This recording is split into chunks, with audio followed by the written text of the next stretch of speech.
Shalom Alehim, berjumpa lagi dengan saya pada perenungan hari ini tanggal 11 April 2025. Mari saudara, kita meminta syukur di dalam doa kepada Tuhan Allah kita yang selalu memberkati kita di pagi yang cerah ini. Dan juga jangan lupa berilah senyuman dan sapaan kepada sesama kita. Kita awali perenungan pagi hari ini dengan tanda kemenangan kita. Dalam nama Bapa dan Putra dan Roh Kudus. Amin.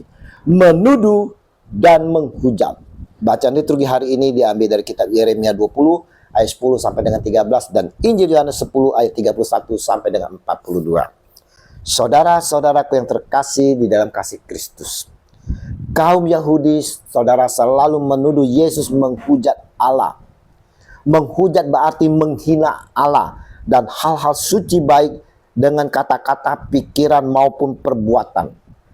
Tuduhan tersebut, saudara, terjadi karena mereka tidak bisa mengerti akan perbuatan-perbuatan yang dilakukan oleh Yesus. Mereka hanya menafsir sesuai dengan kemampuan pikiran mereka, saudara. Mereka hanya berpatokan pada tradisi nenek moyang mereka. Meskipun banyak perbuatan baik dan mengagumkan yang dilakukan oleh Yesus, mereka tetap menuduh Yesus menghujat Allah.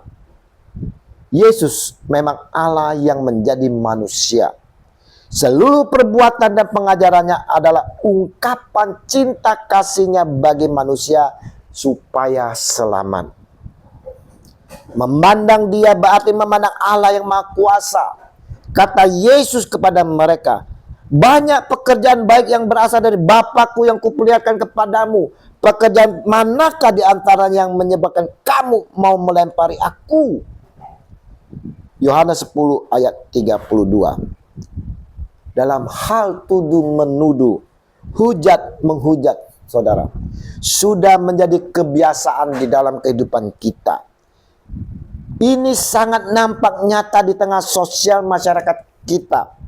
Sudah bukan rahasia bahwa isu-isu penistaan agama mudah sekali menggerakkan massa untuk menghakimi dan menjerat karir politis di negeri ini, saudara.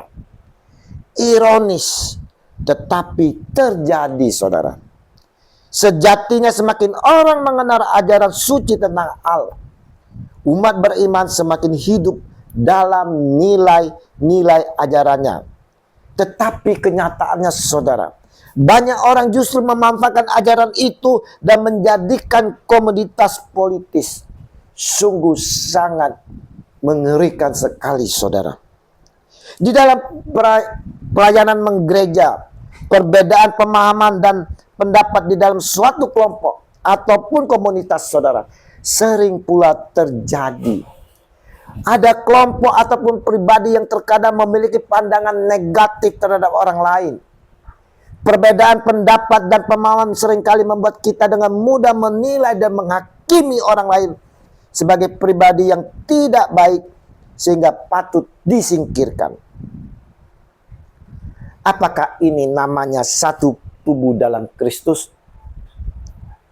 Kita tidak lagi dapat melihat perbuatan-perbuatan yang dilakukan orang itu dalam melayani sesama dan gereja, saudara. Karena merasa diri paling baik dan paling benar, kita terdorong untuk melihat sesama sebagai pribadi yang salah dan tidak baik. Maka kita saling tuduh, saling menghujat. Hari ini, saudara, Yesus mengingatkan kita agar menjadi orang yang rendah hati, orang yang bijaksana dalam berucap dan bertindak. Dalam kehidupan ini pasti ada banyak perbedaan-perbedaan dan ketidaksepahaman pendapat dimanapun kita berada. Tetapi, saudara, kita harus saling menghormati satu dengan yang lain. Mari, saudara-saudaraku yang terkasih, pada masa pertobatan ini, khususnya menjelang hari-hari pekan suci ini, kita semakin menyadari betapa besar kasih Yesus bagi kita. Ia dituduh menghina Allah, dan tuduhan itu berakhir dengan sengsara dan wafat di kayu salib. Pada hari ketiga bangkit dengan jaya. Mari kita mau merenungkan sejenak dan bertanya di dalam hati kita. Apakah kita pernah menjadi korban tuduhan palsu atas kebenaran dan perbuatan baik yang kita lakukan? Jika pernah, saudara, tetaplah bertahan. Sebab Yesus telah mengalaminya. Lebih baik kita turut mengalami sengsara daripada mengorbankan nilai kebenaran dan hidup. Pada saat yang sama, mari kita juga bertanya di dalam diri kita. Apakah kita pernah menjadi pelaku yang melakukan tuduhan palsu kepada sesama kita, kepada saudara-saudara kita? Jika pernah, saudara, mari kita dengan rendah hati menyadarinya dan memohon pengampunan Tuhan. Sebab itu pasti bukan berasal dari Tuhan. Kita semua saudara-saudara diundang untuk semakin melihat secara lebih dekat kasih Tuhan di dalam diri Yesus. Ia sendiri telah menjadi kurban bebannya hati manusia. Kita harus bertobat. Kita harus bertobat, saudara. Hati kita harus dibimbing oleh kasih Tuhan, bukan dikendalikan semata oleh keinginan dan ambisi yang sangat mementingkan diri sendiri. Mari, menjelang memasuki pekan suci ini, kita mau datang kepada Yesus Kristus Tuhan kita, mohon pengampunan darinya. Kita mau dengan sungguh-sungguh bertobat, memasuki dalam pertobatan sejati, dan menghasilkan buah-buah pertobatan.